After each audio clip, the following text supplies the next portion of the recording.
Hello everyone, welcome to day 190 of 365, and today I want to talk to you about camp.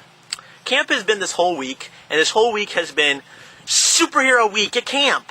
And it's been amazing because I am a huge fan of superheroes. If anybody knows that, my favorite superhero is Spider-Man. If you do not know that, then you have not been watching every single day of 365. With this week, we have been working with 9, 10, and 11-year-olds. And the cool things about these kids are that they are very hyper, very energetic, and know how to have fun.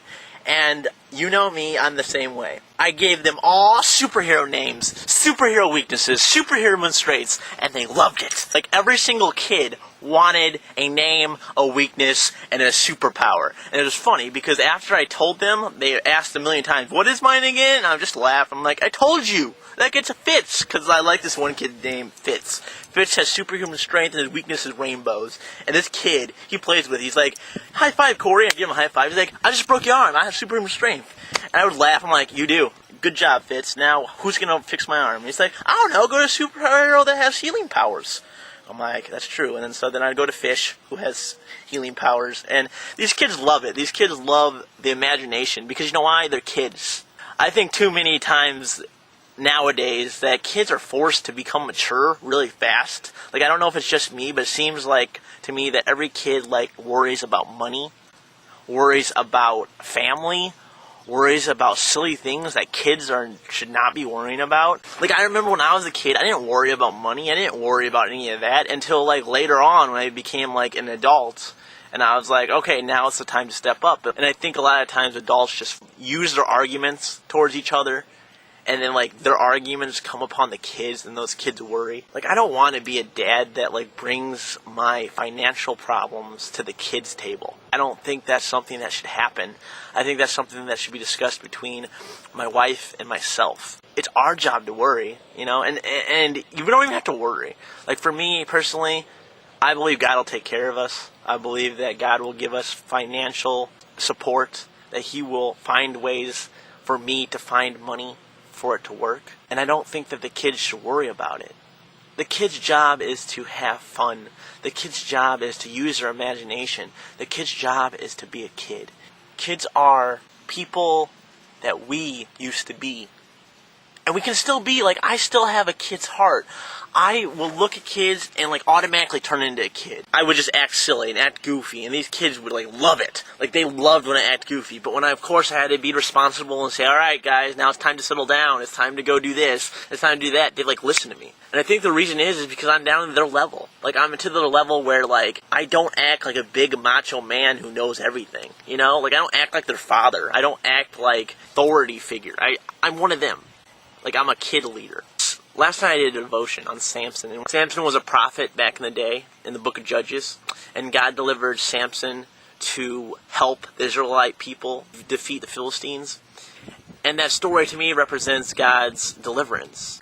We have situations in our life that we always worry about, that we always wonder why we're in that situation. That a lot of times we question and say, "God, why is this happening to me?" We call out for God and we ask for help constantly, and constantly He delivers. He constantly says, "I am here. I'm showing that to you every single day." Yet we continue saying, "Help, help, help." I don't think there's anything wrong with that. I think we should always continue to ask God for help. But when we're asking God for help and we're seeing Him deliver, that we don't stop thinking that He won't deliver. You don't just say, "Hey, I want a cupcake," and you'll get a cupcake every single time you say help. Then it gets to a point where you just you take it like a grain of salt. Well, if I ask for a cupcake, it will come to me. Do you ever think that the person that's giving you the cupcake, do you ever wonder if they just want, respect, thank you for it? Or do you just take the cupcake just to take the cupcake because the cupcake's there? I think it's the same thing with God. He gives us stuff. Are we really appreciating Him? Or do we just say, "It's supposed to be ours"? But I think a lot of times we just help, help, help, help, help. And then it continues coming, and God keeps on giving us love, and God keeps on giving us grace. And then it's just to a point where it's just when are you actually going to appreciate it? So I talk to these kids about, things that come into our life. And I say, God will take care of it. Just pray and have faith that He will take care of it. And it will be taken care of. Maybe not the way that we look at it as being taken care of, but the way that God looks at it being taken care of. And in reality, it's the best way. My kidney transplant took 7 years. I prayed for a kidney for 7 years. And a lot of people said, why didn't you do a kidney transplant right away? And I said to them, because it wasn't time. God didn't set that time and date until 7 years later. It wasn't at a certain time that people thought it was. It was a time that God wanted it to happen. And one day I finally just said, it's time. And I knew. There was this peace. And when they hooked up my kidney, and all of the kidney worked perfectly. Like, there was no mishap. There was nothing wrong with it. Like, right when they connected, boom, I started peeing, which is a sign that it worked. And you might say, well, what about those 7 years that you suffered? Like, how is that a blessing? I look at it as a blessing because, do you understand, like, I was the only kid in dialysis at that hospital. The rest were older people, over their 60s or 70s. I was the only kid. And most of the time when I went in with a smile on my face because I looked at it as, this is an opportunity.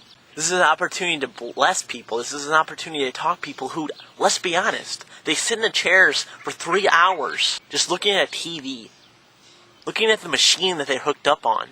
I looked at those 3 hours as an opportunity to do something, to bless them in some kind of way, to show them God, show them love, show them compassion, and I used it to my advantage. Of course, a lot of times I did it, this is helpless, this is hopeless, why am I here? And I would beg to God, and I would say to God, I want to get out of this.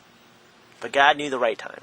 And I take those 7 years as hardships, and there was a lot of good times too. Not the whole time was hardships, but I take it a blessing to share a story of my past, to show people love. To show that broken people, because I was broken, I wasn't fully repaired, I had damage to my body, but God still used me. So that's where I was to tell the kids. And I even want to tell you right now, even when it seems hard, and even when it seems like God cannot use you, whether you believe that there's a God or not, He loves you. So camp has been a real blessing to me, and I had such a privilege to do a devotion on that last night. Question. I want you to tell me the hardest time in your life. Give me a whole story if you want to. I want to hear your hard situation. And then, what got you through it?